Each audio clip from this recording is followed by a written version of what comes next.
Арнат деген бір жас жігіт сұрап тұр. Оған не керек? Маңызды шаруам бар дей ма? Танымасаң нең бар, кіргізбе, жоғал. Жоқ та мен үйде жоқташ. Сіз өте жақсы адамсыз ғой негізі.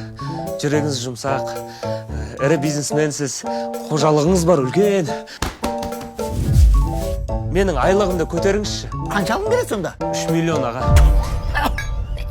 Ой, ешектің қодығы. Сен мені мазақ қылуға келдің бе сонда?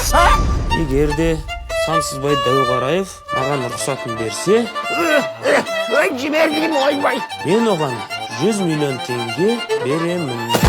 Қолыңызды шошындата бермеңіз. Мен сіздің қызыңызға үйленгім келеді. Қалай?